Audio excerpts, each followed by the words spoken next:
Good evening, everyone. Thank you for joining me, and thank you to the Western Front Association for inviting me to talk today about the world's most stupid sporting event.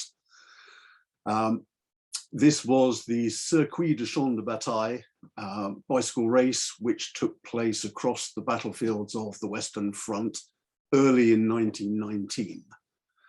At the end of the war, a French newspaper called Le Petit Journal decided it wanted to boost its circulation by organizing a sporting event. And so they decided that what they should really do is run a bike race across the Western Front, which obviously at the time looked something like this.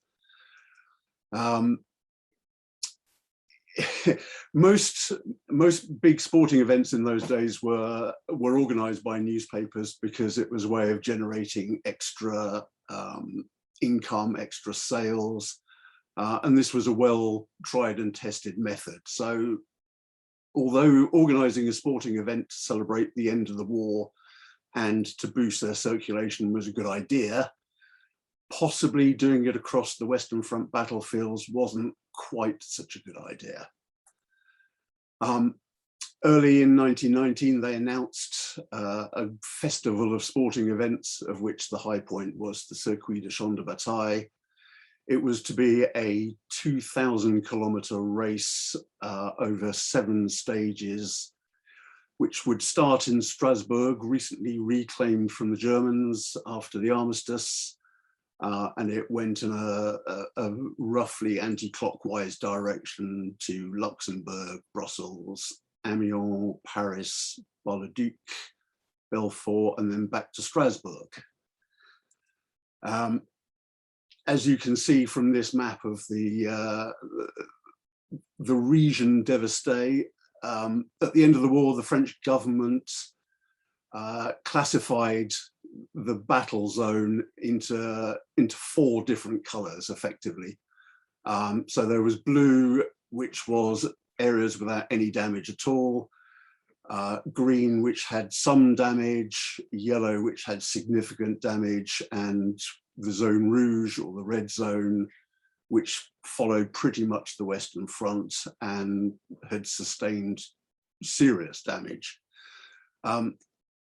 If you were to superimpose that onto a map of England, apologies for the terrible quality of this picture, but it's the best I can manage. But you can see the red zone effectively stretches from London to the Lake District and is quite wide as well. So that, that's the sort of area that you're looking at. And that's what the newspaper proposed the riders would race through. If you look at a more contemporary map, this shows you the areas of the red zone. And the first couple of stages, Strasbourg to Luxembourg, Luxembourg to Brussels, were fairly benign in that they were a long way behind the World War I front lines. But from stage 3 onwards, the race was going to traverse some pretty damaged parts of the country. The racers raced on things like this. I don't actually know what make this is, but this is fairly typical of an early 1920s racing bicycle. It weighed about 16 kilos. It was very robust and very heavy, and it only had 2 gears. And the way you changed gear on one of these was you stopped, you took out the back wheel, you flipped it round because it would have a different sized cog on the other side of the wheel. You would then put the wheel back in, tighten everything up, and that was your gear change. It would take you a couple of minutes. I decided that I was going to follow the route of the race on my own bike, which is this here. It weighs about half of what the race bikes did in those days. But unlike them, I had to carry my own luggage with me. So that was the setup. If anyone's interested, they can ask questions about the specifications of it later, or not. The kind of people who took part in this race were it was a mixture really of old professionals who were racers before the war and complete novices.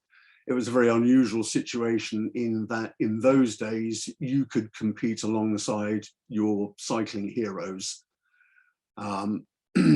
So as you can see here, these are quite elderly, well, not elderly, but they are past their first flush of youth, shall we say. And these were the ones who had been demobbed from the French and Belgian armies in early 1919.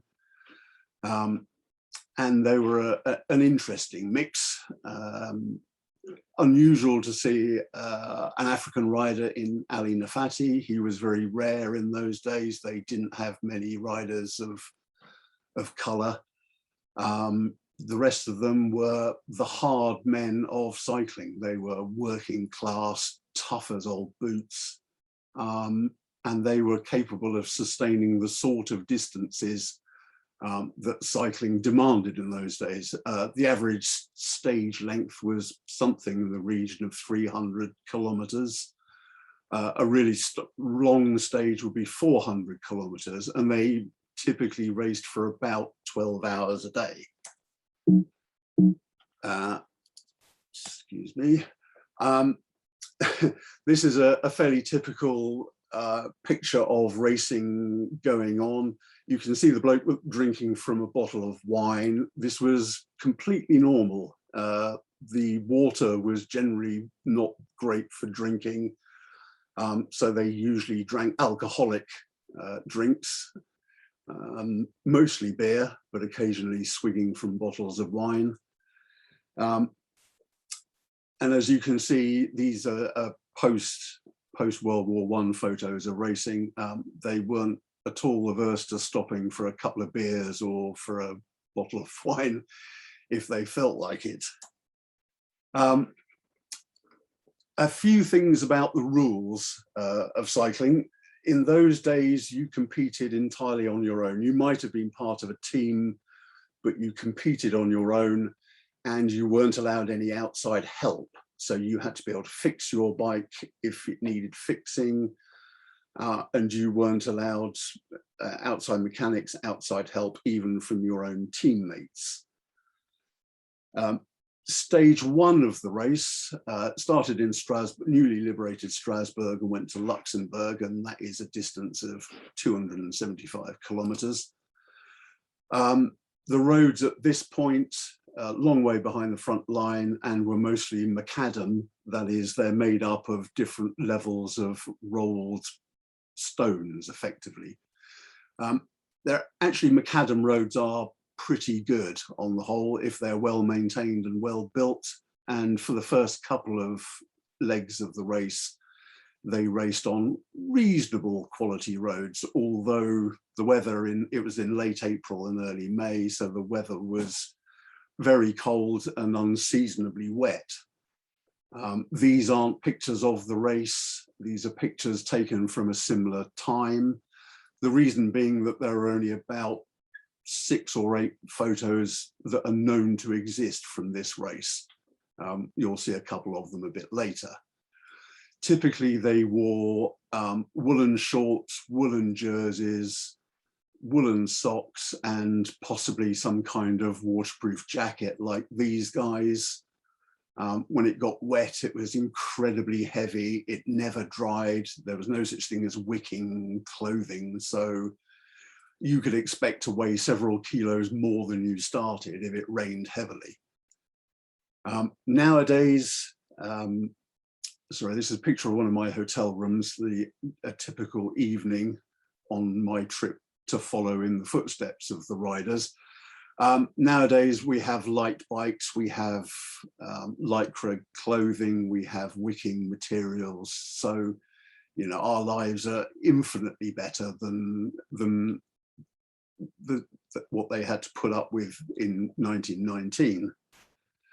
My typical day would involve getting up, putting all my clothes on, riding all day, getting to a hotel, throwing all my clothes all over my room, washing what I had on, and then doing it all again the next day.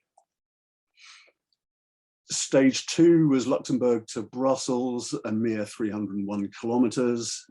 By this point, the weather was deteriorating badly. There was heavy snow.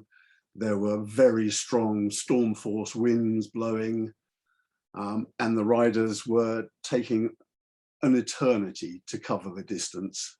I took slightly less than an eternity, but I still had strong winds and snow when I did my trip.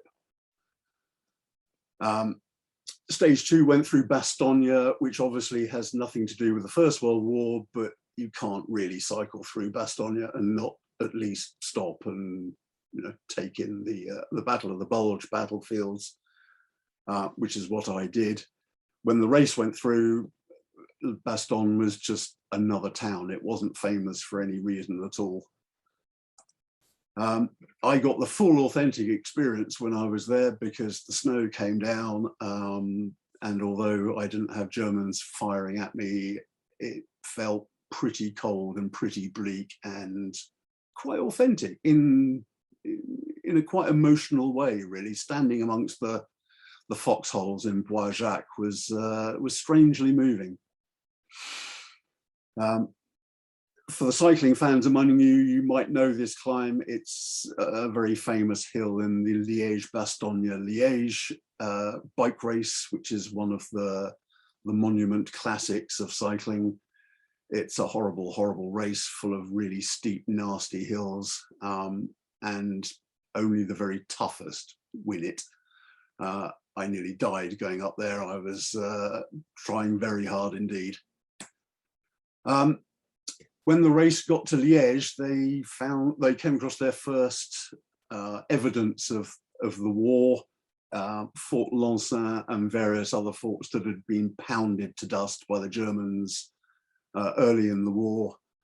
And that must have given the riders really quite a shock, because most of them will have not seen this part of certainly the Belgians wouldn't have seen this part of their country and had no idea mostly what was left. There was so much rain and snow on my journey that after 5 days I developed trench foot, or something like trench foot. I don't really know what that was, but it smelt horrible, and I was forced to spend hours drying my shoes out with the hotel hairdryer, which produced, as you can imagine, a less than wonderful smell.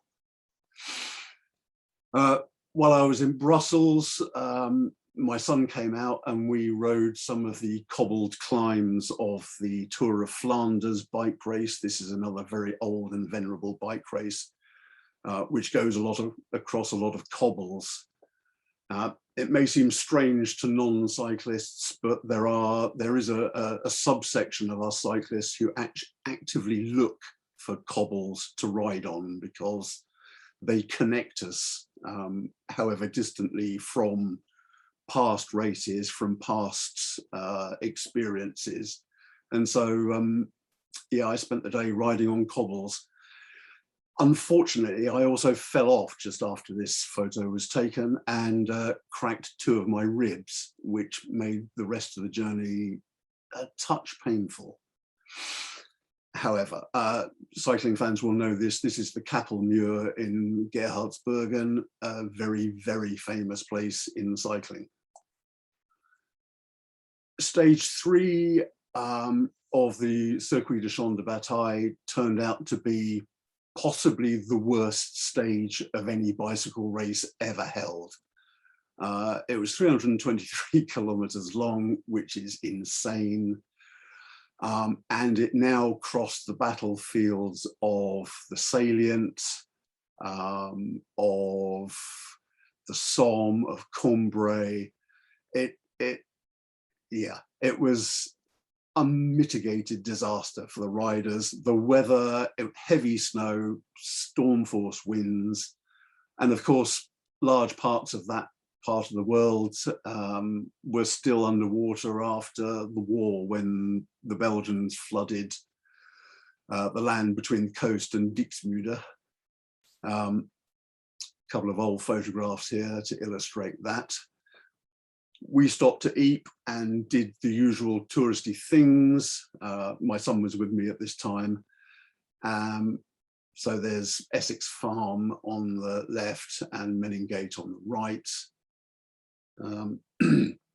I've been to Ypres before, but never by bike. And I personally find traveling by bike along through the battlefields connects me far more than if I'm in a car or a coach. You know, you actually have to put in a bit of effort to go up the hills and down, and you kind of smell the landscape.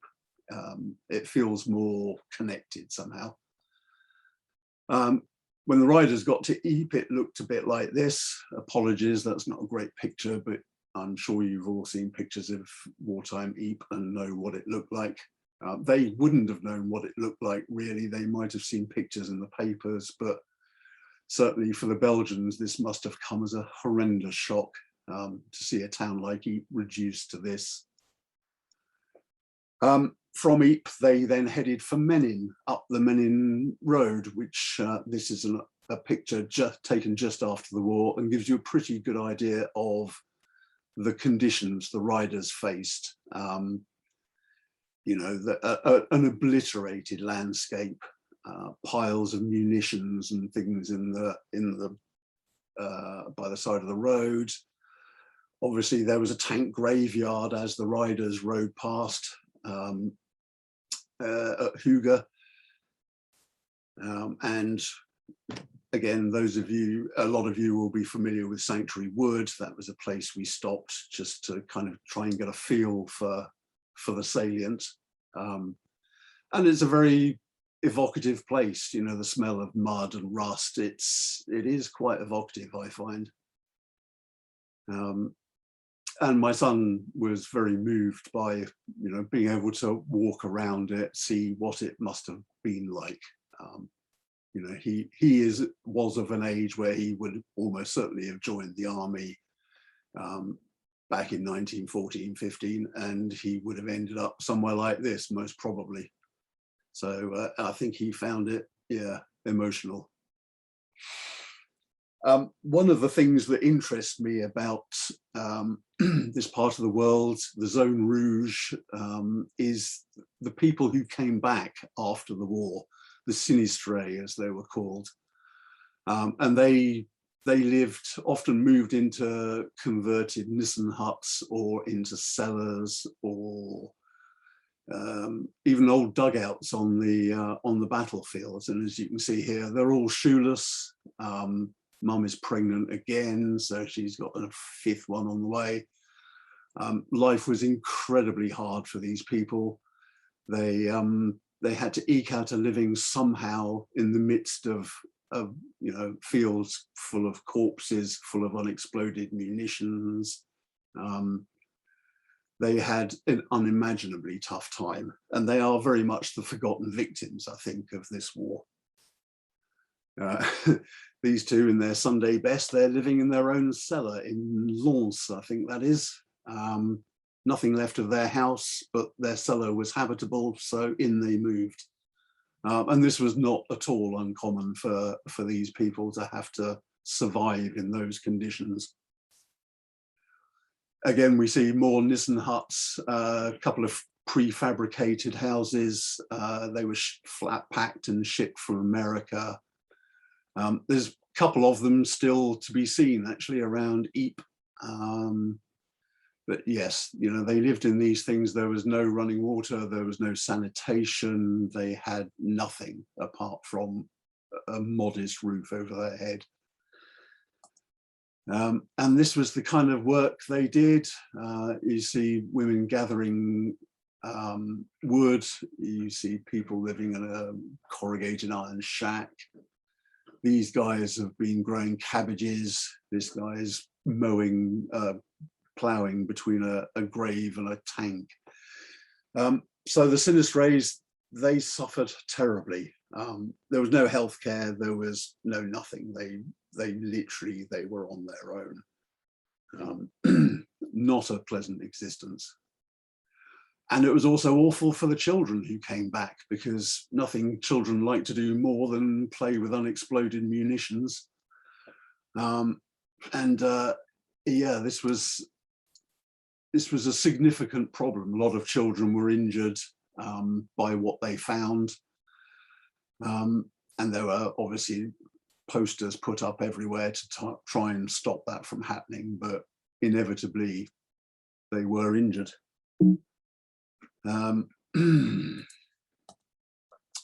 These are a couple of pictures of what might have been the race. This top right one was very definitely taken of the Cirque de Champs de Bataille. This one top left may have been Paris-Roubaix, another significant race that was held that spring. Likewise, these two at the bottom. But it gives you an idea of the landscape through which they were racing in the snow, doing 12, 14-hour days. It was incredibly hard.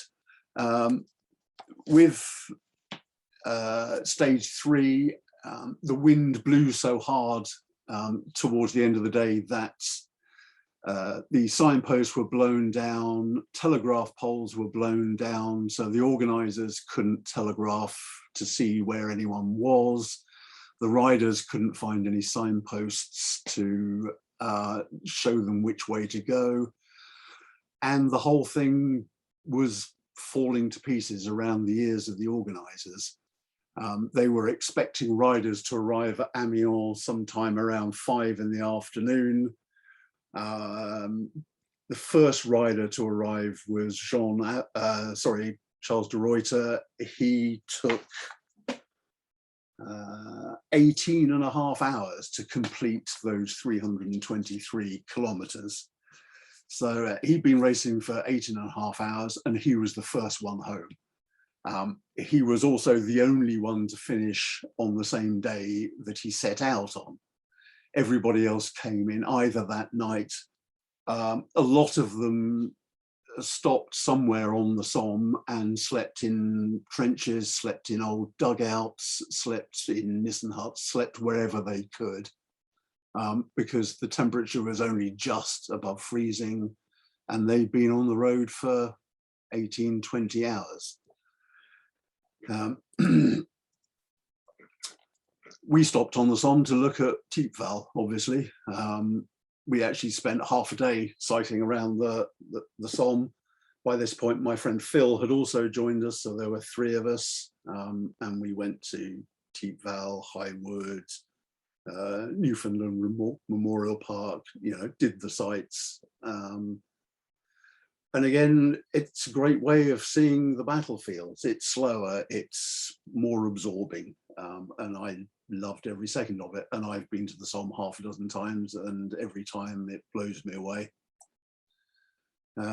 Again, showing Phil and my son Joe, just how many names there are on this memorial is incredibly emotional. And showing them a body density map of the Somme as well. I'm sure you're all familiar with this, but I show this to my cycling friends, and they cannot believe that they discovered 702 bodies in that small square of land. Killing Fields doesn't do it justice. It really doesn't. Cheekily, somebody left the gate open to High Wood, so we snuck in. There was a guy there, we asked permission, he said it was fine, just don't tread on anything explosive. So I actually got into High Wood for the first time, and it was incredibly beautiful. The bluebells were out, the sun was shining, and it was just the most peaceful place. And a very stark contrast to what I know and happened there in 1916. So that was very emotional, I have to say. They arrived in Amiens, eventually all of them. The longest, the guy who took the longest to get there took 39 hours. So he raced through the snow and the wind and the sleet for 39 hours. And then 12 hours later, he had to get up and do it all again. Stage 4 was Amiens to Paris, which crossed the southern Somme sector of the First World War. So Villers-Bretonneux was on the road. This is the road that leads from Amiens to Saint-Quentin. Utterly destroyed during the war. and this is the kind of stuff that they had to race across on their bikes. Along the way, Saint-Quentin obviously in ruins, Soissons also in ruins. Here you've got a picture of two guys racing on the pavement because it's smoother than the cobbled roads.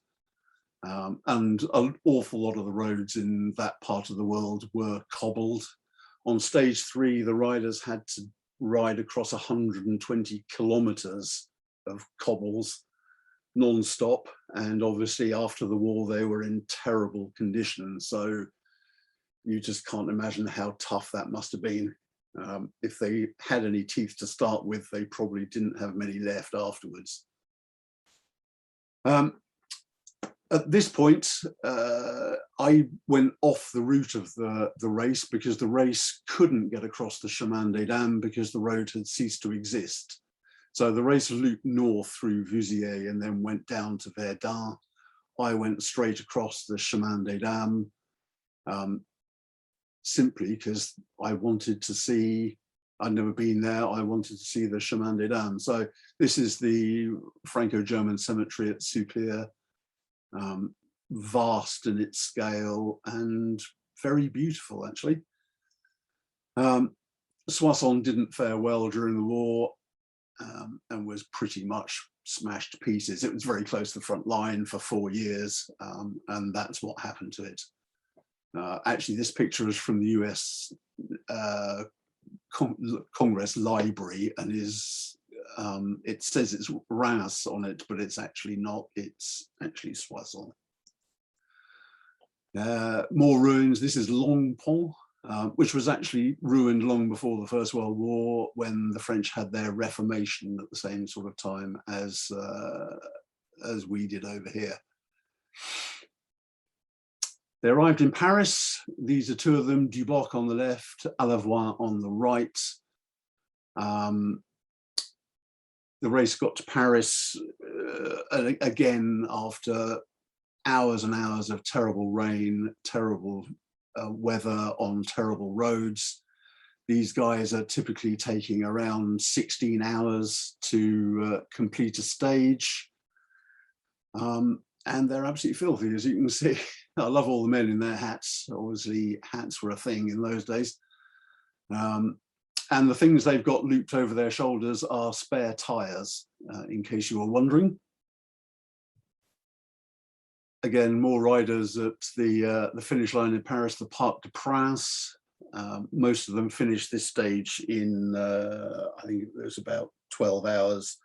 Last man home, it took him 19 hours. So there's a huge disparity between the top level professionals and the also-rans, but several of the also-rans were still running. Stage 5, Paris to Bar-le-Duc, a whopping 333 kilometers.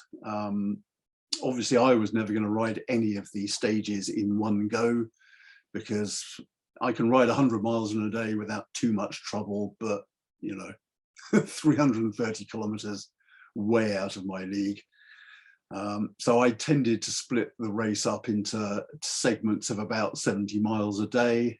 70 miles a day is comfortable to ride. You may think that's mad to say that, but 70 miles a day is 7 hours at 10 miles an hour, and my mum can cycle at 10 miles an hour. So it's not as hard as you might think. I know people are going to laugh, but I firmly believe that, you know, you cycle for an hour, do 10 miles, you have some cake and coffee, cycle another hour, have some more cake, more coffee. And before you know it, you've done 70 miles, you've got to see the countryside, you've walked the battlefields, and you sleep like a baby for 8 hours. So it's a great way. It's a great way of doing it. From Paris, I went through Meaux, had a look at the museum there, and then along the Marne battlefields and onto the Champagne battlefields. And at this point, we're in the Zone Rouge proper. in that this is an area that used to be cultivated, but now isn't cultivated anymore. It was declared unfit for human habitation in 1919 and has been off limits pretty much ever since. Some of it is now dedicated to the military. The Moronvilliers site is a military testing site. They tested nuclear devices there. And unsurprisingly, all the locals in the villages all around got thyroid cancer and died as a result. But that's just one of the many, many dirty secrets of the Zone Rouge. A lot of this land is incredibly poisoned. They've done experiments on wildlife, and they are found to have incredibly high levels of heavy metals, of lead, even of arsenic. And although we're used to talking about an iron harvest of unexploded shells that gets picked up every year, but there is also a toxic harvest that has been poisoned by the effects of the war. So an artillery position soaks the ground all around it in perchlorates. That goes into the soil, into the water system. That can be very dangerous. I think it was 2012, 500 French communes were advised not to drink the tap water because it was infected with perchlorates. There are places around Verdun which were off limits because of the gas shells that were stored there that have now leached into the earth and the water table. World War I had a very serious environmental effect on the Western Front, which hasn't been acknowledged in any way, really. The Belgians put everything back to farming as quickly as they could. The French put some parts of the Western Front off limits. But as you can see in this left-hand picture, you know, you've got an area here that is deemed unsuitable for farming, and yet 200 meters away, you've got a field that it's quite suitable for farming. It's a problem, and it's not going to go away anytime soon, but I don't suppose politicians are going to do anything about it anytime soon either. It's just one of those things. I stopped briefly at Fort La Pompelle outside Reims. Extraordinary place. In fact, all of that area to the east of Reims before you get to Verdun it's fantastic. And it's sad that not more British people go there, really, because there is so much to see, and the French experience of the First World War can really be appreciated in this part of the world. That's one of the many villages détruits, destroyed villages that are on the Champagne front. I think that's Norroy, disappeared off the face of the earth. Now it's a roundabout. The Main de Massige, I'm sure a lot of you will be familiar with this, a stunning place, reconstructed trenches, and it genuinely feels like everyone just packed up and went home about a year ago. It's got that real immediacy feel to it. I know it's not 100% authentic, but it is authentic enough to stir the soul and give you a really good idea of what life must have been like in those trenches. Continuing towards Verdun, this was the road they raced along. Yeah, I just can't imagine it. At times, the race speeds dropped to as low as 7 or 8 miles an hour, and you can fully understand why, because yeah, that's the sum total of the road. Again, all the way along their route, destroyed villages, ruined farms, collapsed churches, terrible, terrible devastation. And the cleanup had really only just begun. This was April, May 1919, so they hadn't got into the full swing of tidying up yet. And there's an awful lot of it still to be seen. This is in the Argonne Forest. Again, fascinating part of the front, doesn't get a lot of visitors. You know, you can wander. I spent a day wandering around the Argonne Forest and Vauquois, and I don't think I saw more than 2 other people the entire day. So absolutely fascinating. This allegedly was a bunker occupied by Crown Prince Ruprecht, I think. It has a bay window and a rather ornate fireplace inside. They got to Verdun in the race, many hours behind the expected schedule. Verdun itself actually wasn't as badly damaged as some places like Albert, but it wasn't in good fettle, that's for sure. At the checkpoints, they have to sign in, they get to have a quick wash, they get to top up their drinks bottles, but the clock never stops ticking. So it's all done in a frantic hurry, and then they're off again. I had a rest day on my trip in Verdun, so I took my bike and explored the battlefields. Again, if you've never been to Verdun, it's, I don't know, it's extraordinary. It's so different from the British sector.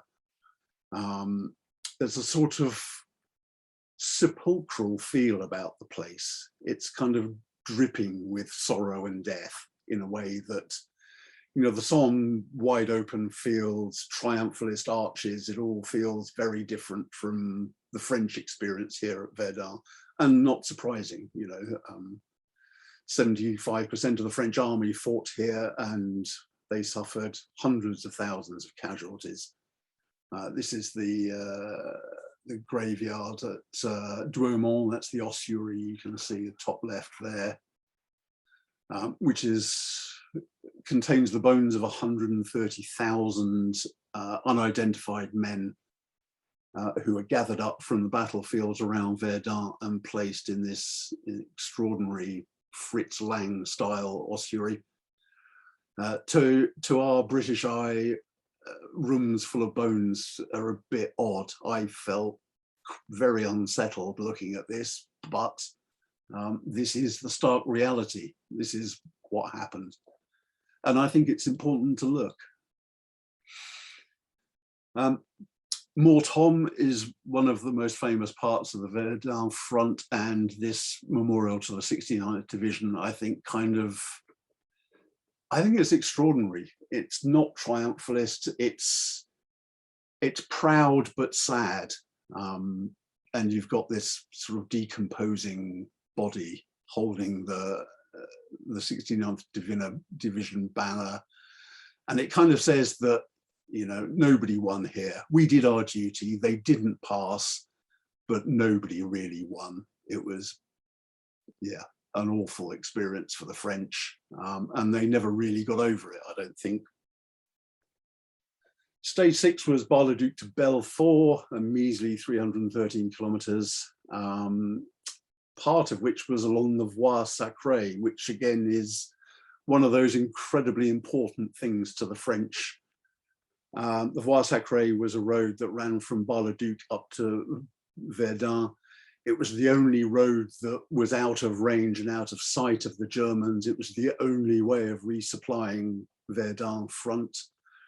And so they decreed that that would be used for the resupply. Only motor vehicles were allowed to use the roads. The troops had to march alongside. And if a lorry broke down, they literally shoved it off the road and the convoy carried on. They say that any point on the Voie Sacrée during the Battle of Verdun, a truck or an ambulance passed at any point, one vehicle every 14 seconds, day and night, for 9 months. It was an incredibly important part of the battle, and the French are rightly proud of it. I was very fortunate to cycle down it at the precise moment when the French were celebrating the Voie Sacrée with a convoy of original World War I vehicles. So we've got a staff car, a couple of ambulances, a couple of trucks. There was a motorbike or two. It was strange seeing it, very odd. Another part of the Western Front that doesn't get many visitors is the Saint-Mihiel salient, just southeast of Verdun. This is where the Germans dug in a big way and fortified their positions, and they stayed there throughout. And there's so much to poke around and see, and many fascinating stories as well about the French experience here. This is quite a nice one in it's the Bois Brûlés, where you've got a French trench system on the left and a German one on the right. The French never made their trenches here particularly robust, because they thought they would only be here 10 minutes and then they would take the Germans and move on. But the Germans built in concrete, deep concrete shelters, deep concrete trenches, fire positions, and you can really see the difference between the two. The French tried and failed for 4 years to oust the Germans here. The Americans finally succeeded late in 1918, by which time the fight had pretty much gone out of the German army. A truly hellish place. 60,000 men, Frenchmen, died in these woods. Got to Nice, and then I had a mechanical failure on my bike, which meant that I only had 2 gears, much like the original racers. I obviously cobbled it together with a zip tie, because there's nothing you can't fix with a zip tie, gaffer tape, or WD-40. So I was reduced to 2 gears until I could find a bike shop, which I never found. Like the racers, I was doing my own repairs along the way and hoping for the best. After Nancy, the race climbed up into the Vosges mountains. These were really the only mountains that the race tackled. This is Lake Gerard, and it looks lovely, but you're not allowed to swim in it, you're not allowed to fish in it, because it's full of munitions dumped there during the First World War. There are about 300 tons of munitions in there, and it's too unstable to remove. So they are just monitoring it and telling people not to go in because it's too polluted. The riders will have switched to their climbing gear on their bikes by swapping the back wheel over and then start pedaling up to the top of the Vosges mountains. The weather was still foul. The roads were very heavy going. It was all in all a thoroughly miserable experience. By the time they got here, the original 87 riders had reduced to about 25, I think, by this point. But they still cycled on because there was decent money to be won. If you won the entire race, you would earn a workman's salary of 4 years. So 4 years worth of wages to a working class bloke. If you won a stage of the race, you would win 9 months worth of salary. So there were big cash prizes for the riders, and they pushed on. They were also helped by epic levels of drug abuse, which wasn't banned in those days. They took amphetamines, they took cocaine, they took arsenic, would you believe, strychnine, you name it, they took it, and often all mixed up together. So they were, off their faces most of the time. It was the only way you could possibly survive riding 16 hours in these conditions. But that was the way it worked, and nobody seemed to care.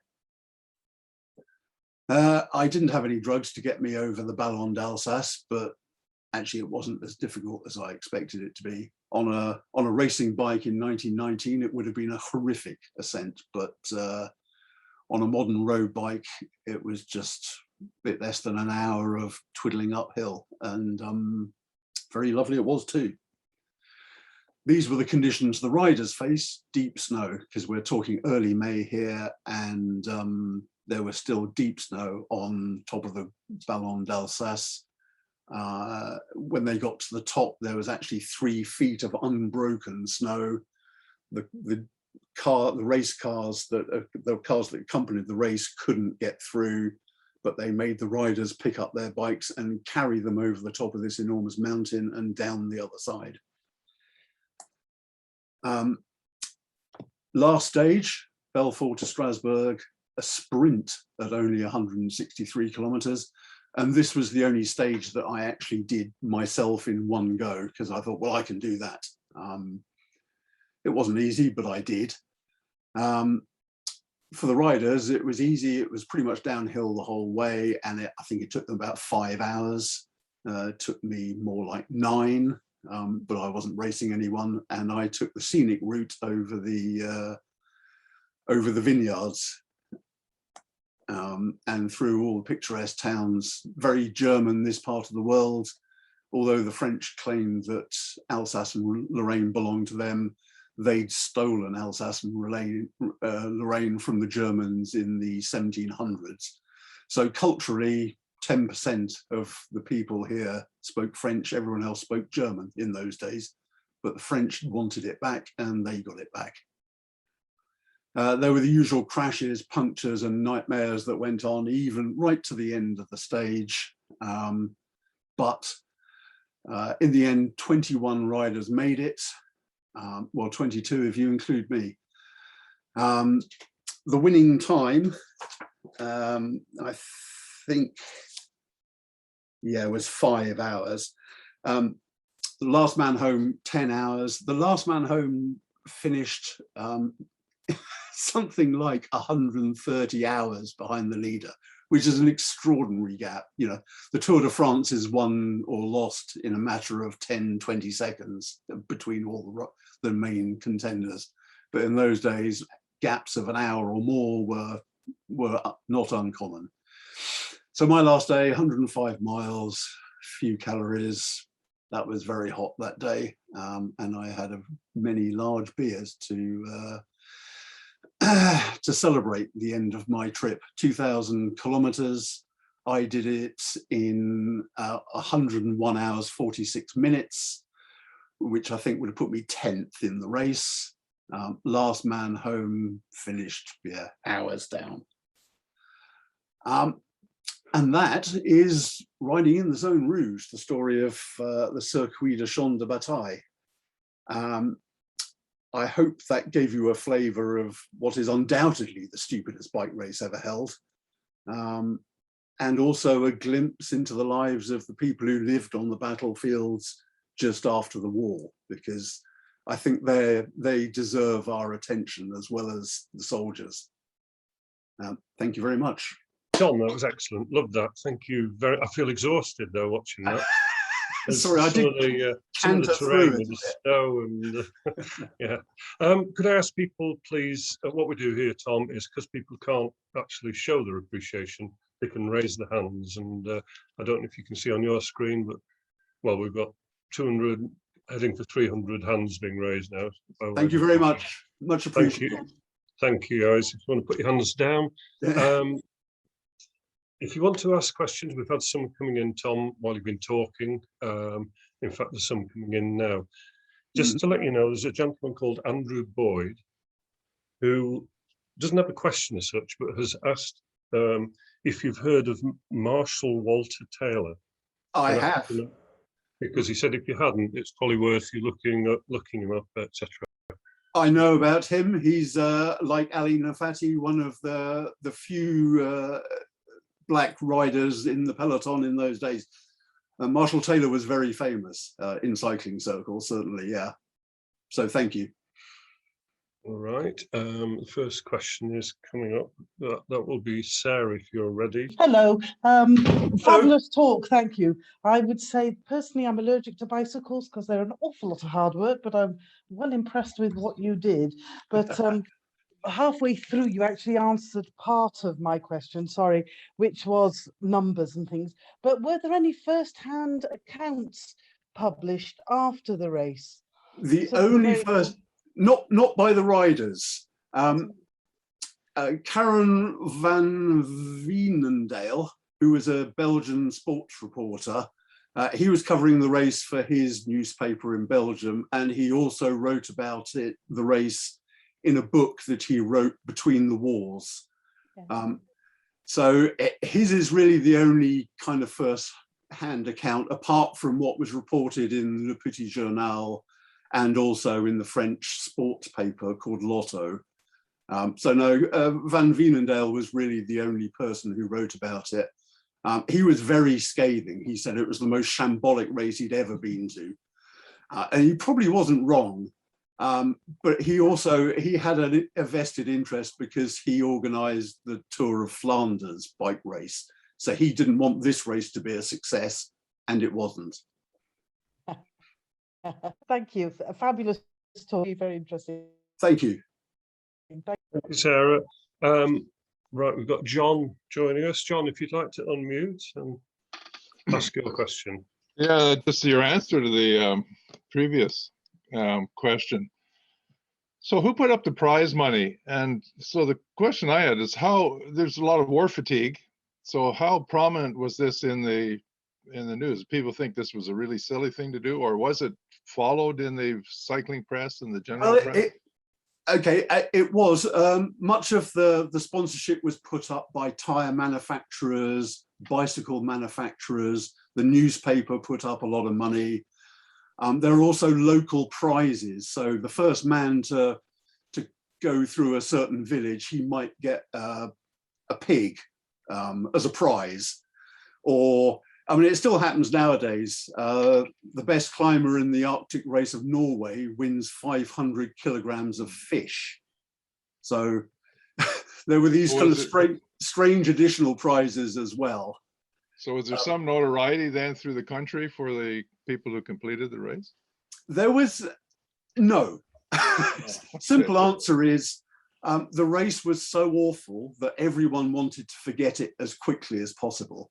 The newspaper reported on it, and it did generate interest amongst the readers, but they were also unfortunate in that halfway through the race, the terms of the Treaty of Versailles were published. And of course, everyone in France and Belgium and Luxembourg, they wanted to know what was going to happen to the Germans, how they would be punished.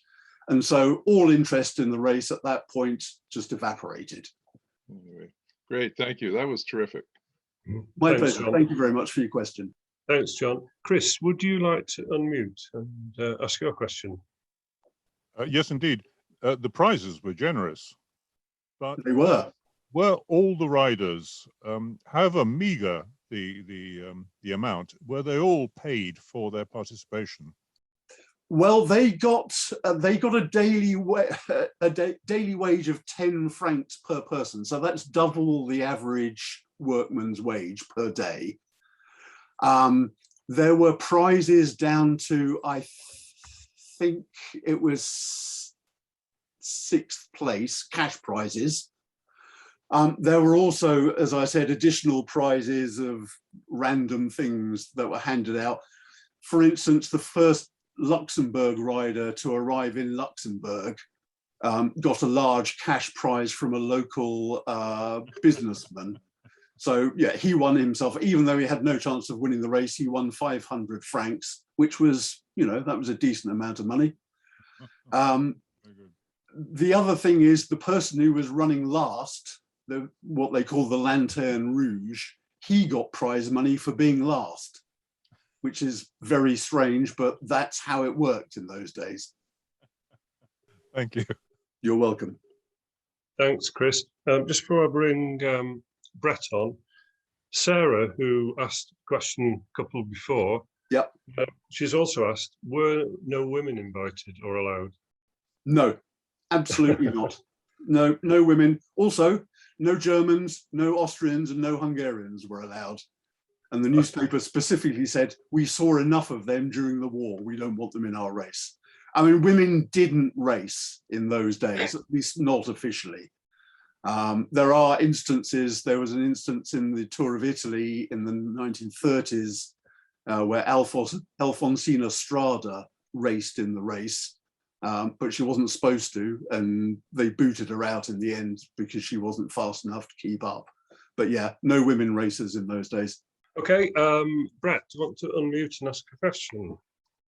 Yeah, sorry, my question's disappeared, so I'll have to go off memory. So there was obviously a lot of damage, bodies being recovered, ammunition and machinery and all the rest of it. Was there much coverage of that during the media reports of the time associated with the race on that, or is just purely the race itself? It's purely the race itself in the newspaper. You know, I can look at contemporary accounts from people clearing battlefields, and I can put the two together. But the general reading public of the newspapers, I think they were probably pretty war weary, and you know, they wanted to read about heroic deeds on bicycles, not poor lay battalions having to scoop up corpses. Having said that, you know, there were still a lot of corpses lying around, and the riders will have been very aware of what was going on around them. But the readers of the newspapers, not so much. Thank you. Thank you. Ian, do you want to come in with your question?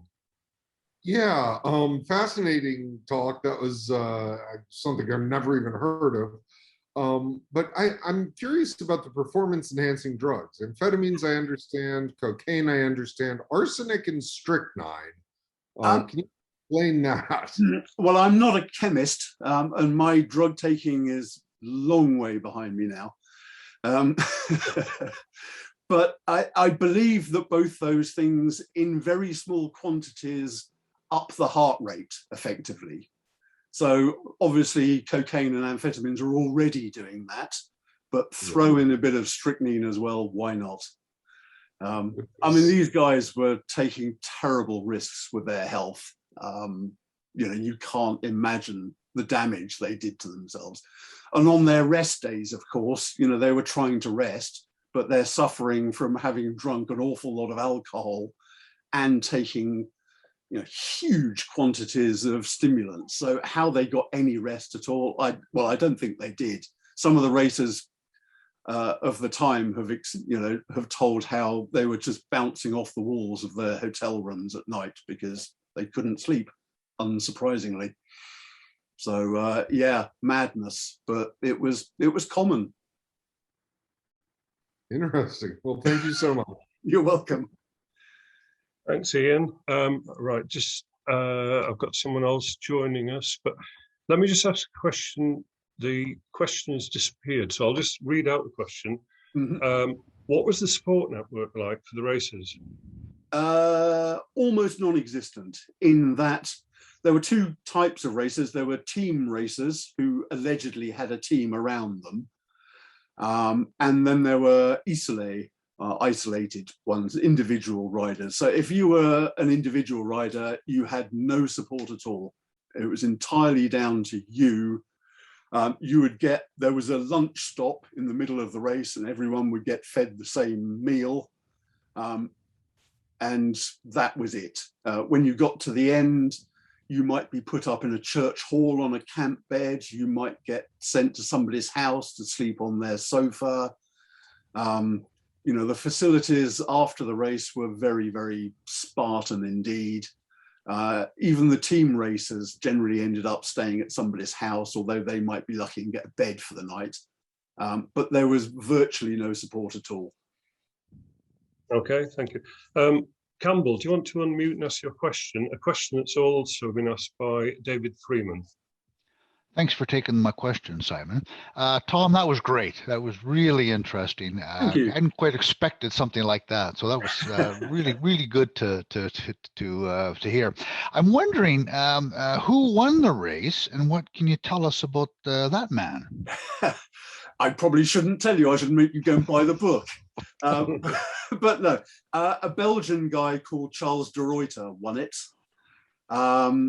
He was an up-and-coming star before the war. He was in good physical condition because a lot of these riders were soldiers during the war, so they were not in good condition afterwards. Charles de Ruyter was a mechanic in the Belgian Air Force. Yes, there was almost no Belgian Air Force, and it was doing almost nothing. So he had a lot of spare time. He was well fed. He was away from the front line. and he could train during the war. So he was one of the people in better condition. So yeah, he was the winner. And the guy who came last, the Lanterne Rouge, was an Isolé, a bloke who was self-supported, and he was riding an upright gents bike, not a racing bike, just an upright, like you'd see in Amsterdam or somewhere like that. So he was an extraordinary character. How he made it through that, I have no idea. But he did. But he came last. He still won some money though, right? He didn't. Oh, didn't? Oh. He didn't get any money because he came 21st. So, but he did earn a bit of money along the way because he was Lanterne Rouge, and there were a couple of stages where they paid 50 francs to the bloke who was in last place. So he earned a little bit of money, and he got his expenses paid on a daily basis. Great. But I suspect he was probably a broken man by the end of it. Super. Thank you. Thank you. You're welcome. Thanks, Campbell. Alan, you want to ask a question? Yeah, Tom, highly interesting talk there, and enjoyed it very much. Thank you. So, quick question, really. I do appreciate that the French were somewhat reluctant. In fact, they refused to accept entries from Germany, Austria, and Austria-Hungary. Were there any British entries? Were there any British Commonwealth entries or entries from America, or was it purely French and Belgian people? It was French, Belgian, and Luxembourg primarily. There was one guy who was half Italian and served in the French Foreign Legion, so he was naturalized French, but he was of Italian descent. There were a couple of Swiss guys, including a guy called Oscar Egg, which is possibly the best name ever. Oscar Egg was a very famous Swiss rider. He was a strong favorite to win the race, but he crashed on stage 2 and snapped his handlebars, so that was the end of him. But no, there were no British, no Commonwealth riders. I don't know why that is. Probably because they were all desperate to get home, and the idea of spending another minute in France was probably too awful to bear. They would have been allowed had they wanted to enter, but yeah. There was another slight issue with British cycling in that road racing in Britain wasn't allowed in those days. Individual time trials, you could go off at 2-minute intervals and race each other that way. That was permitted in Britain, but actual bunch road racing was not allowed at that time. So that's probably another reason. Okay, right. Thanks very much. You're welcome. Thanks, Alan. Gordon, good evening. Wouldn't be a webinar without Good evening. Am I unmuted, yeah? You've unmuted. Yep, you're unmuted. Yeah. Oh, I'm unmuted. Wouldn't be the same without you, Gordon. Go on. Thank you, Simon. Fabulous talk, Tom. Really enjoyed it. Thank you. Most of my questions have been answered with regard to prize money, who put up the money and who fed them and where they slept. Were any bicycle manufacturers on board with this, or was it a purely French and Belgian thing? Well, it was. I mean, there were bicycle manufacturers involved in that. It was a slightly strange situation after the war because obviously French industry was on its knees. There was no raw materials. Rubber was almost impossible to get hold of. And so all of the French bicycle and tyre manufacturers joined together and formed a sort of Uber corporation called La Sportive. So they were the sponsors and the suppliers of bikes to the teams. So you would have the Alcyon team, or you'd have the Hercules team, but they were all essentially riding the same bikes. The only difference was the Bianchi team from Italy had a couple of riders in, and they were riding Italian Bianchi bikes. Mm-hmm. Was the chap that come last aware that he was going to get a prize for coming last? Because he really could have taken his time, couldn't he? 10 cents a day. It was a strange thing when bike racing first started around about the 1903, you know, the stage racing started, Tour de France 1903. They gave quite generous prizes to the last man on the road. Yeah. To the point where people started getting silly, and and they would hide in ditches and wait for their, you know, their rival for last place to go past. Then they would jump out and cycle in behind him. And it got to the point, and there's also a time cutoff. If you're more than a percentage behind, then you're disqualified. So you got this ridiculous situation where people were trying quite hard to be Lanterne Rouge. So they then changed that from being a permanent official award to an occasional award, and you never knew when it was going to be given. Was it a first aid presents, or was it every man for himself? It was every man for himself. Yeah. No first aid, no first aid, no nothing. If you fell off and broke all your limbs, well, there was one bloke who fell off on, I think it was stage 5, and he had a very bad accident, and some passers-by in a car scooped him up and took him off to hospital. On the way, they went through the checkpoint for the race where he was disqualified for getting a lift in a car. And Froome thinks he's got it tough. Exactly. Thank you for answering my questions. Thanks. No problem. Thank you, Gordon. Thank you, Gordon. Thanks, Simon. Stephen, I know you haven't got a video camera, but do you want to ask your question?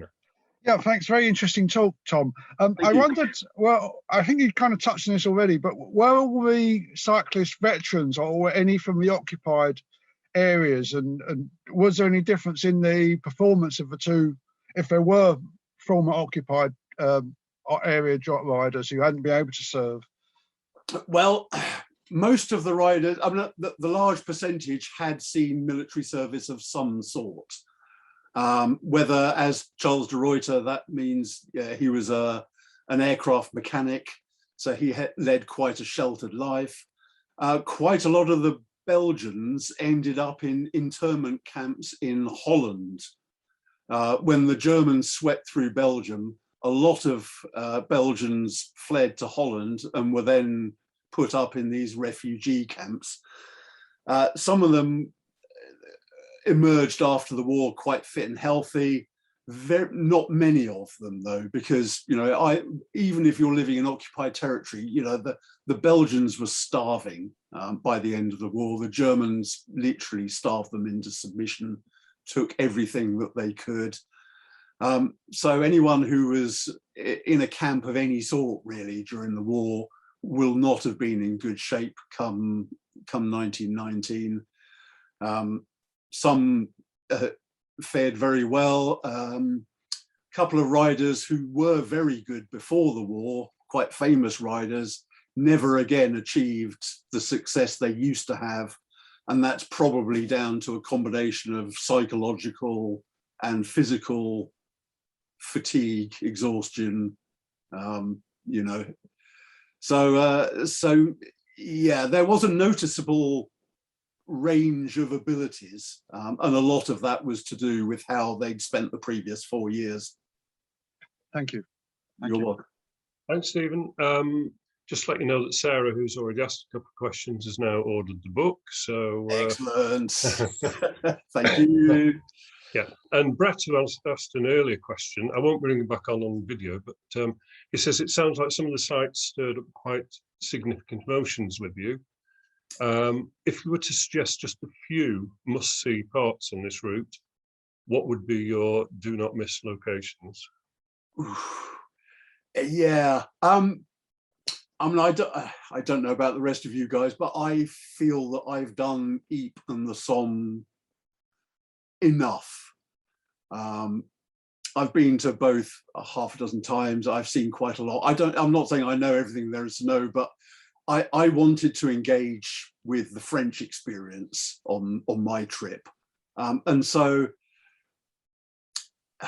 I mean, Verdun, you can't get away from Verdun. It is like the Somme, but more so, I think. And that's the place that moves me the most, is the sheer quantity of the killing, the destruction. and the fact that the French do their remembrance slightly differently, I think in a rather more contemplative fashion. So I would say Verdun and the Saint Mihiel salient, if you like poking around amongst old ruins, and for me, what's left after the war is quite important. It allows me to project myself into that landscape more easily than if it's just a blank ploughed field. So the Saint Mihiel salient, Bois Brûlés, places like that, they are just stunning. And yeah, I do get very emotional. And a part of that, I think, is because I've got 3 sons, all of whom are currently of fighting age. And, you know, if in a different time, they would have been off to war. And I think it's only when my sons got to that age that I began to really feel it and understand it as a father. So yeah, that's what tips me over and reduces me to tears. There's a questioner. I've tried to bring him online or her 2 or 3 times and failed. Kay Ellis, so I'll just read the question out. What would be the moral judgment on the newspaper companies which organised the race? There would, at the time, no moral judgment at all. This was an entirely reasonable thing to do. Nowadays, we might look at it as being rather poor taste to be racing amongst the corpses. But at the time, the French were primarily relieved, but also quite proud that they stuck it to the Germans. You know, the French had an awful time after the Franco-Prussian War.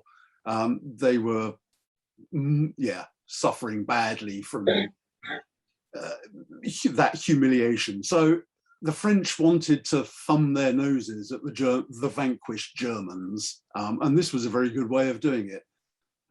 So there would have been no moral outrage, no questions asked. It was a perfectly reasonable way of celebrating French manhood, and that's what they were aiming for, really. Okay, thank you. People are using the Q&A button to tell me that they've also ordered the book. So you've got excellent. Thank you all. Yeah, Nick, it is possibly maybe the last question, but Nick, do you want to unmute and ask your question? Yes, I very much enjoyed the talk. An area I knew nothing about, which is always good. I just wondered if you'd deliver this talk to any sort of modern day cyclists. I'm not so much your Chris Froomes and people like that, but obviously cycling is much bigger in Belgium and France than I'd say it is here. Yeah. Just wondered if you delivered it to sort of modern day cyclists in that area. I haven't abroad. I've done a couple of literary festivals before the whole COVID thing happened. I was invited to a few literary festivals where I spoke to audiences about this, and the majority of the people in those audiences were cyclists. So yeah, I have spoken about it, but no, I haven't been abroad. It's been quite difficult. Yes, I appreciate that. I just wondered what the reaction would be, because I mean, it's a fantastic tale, and to compare it with sort of modern day cycling, as you did very well in your delivery. I just wonder what their reaction would be, particularly the taking of arsenic and strychnine. The only person pro cyclist I've spoken to, I actually stopped on my route. I stopped at Andy Schleck's bike shop. Andy Schleck was a Tour de France winner from the noughties, 90s, noughties, a few years back. And he asked me what on earth I was doing. So I told him a bit about the Cirque de Champs de Bataille, and he was gobsmacked. I mean, you know, to him, the idea of racing for 330 kilometers, you know, that's insane. I didn't talk to Andy about the drug stuff because he had a bit of a reputation at the time. Right. But no, I mean, he, as a modern day pro cyclist, he was just blown away by what those guys went through. He said he knew that it was hard, but he had no idea that it was that hard. So that was an interesting insight. Okay, thank you very much. I shall probably also add my name to the list of ordering the book then. That's very kind. Thank you so much. Thank you. Thank you. I'm losing track now. Neil, I think, yeah, we've got another Neil. Neil Cuthbert, are you? All right, I'll read Neil's question out. It says, did the race go past Hartmann's Willekopf, which is a bit like Verdun for France and Germany? It went quite near Hartmann-Willekopf, or Vieille-Armand, as it's also called in French. It went up the Ballon d'Alsace and then down the other side to Belfort. So it was probably, I don't know, 6 miles away, 7 miles away from Hartmann-Willekopf, but it didn't go to that specific sector. I imagine the Route de Crête, which is the ridge that joins up La Linge and all those other battlefields there on the Vosges, I imagine that was in a pretty poor state of repair. So they took the relatively easy option of just carrying their bike through the snow for 7 hours instead. Excellent.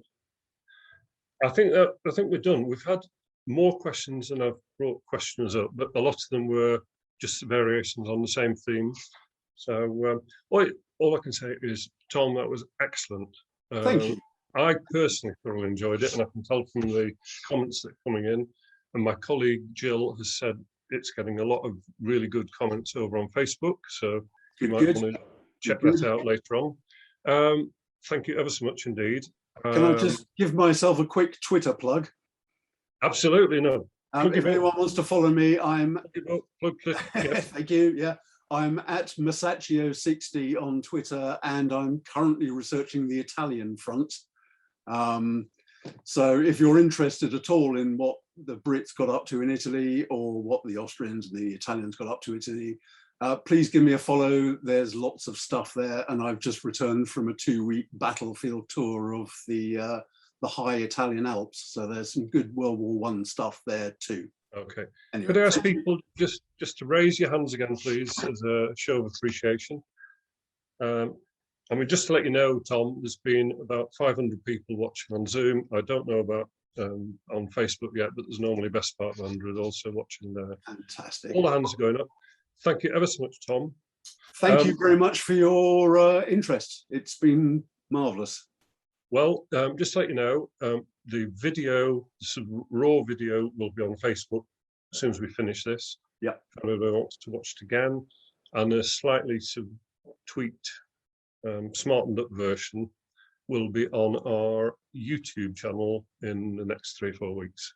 Excellent. So just to let people know, if you haven't already seen the announcement, these webinars will now be fortnightly through July and August, possibly even September.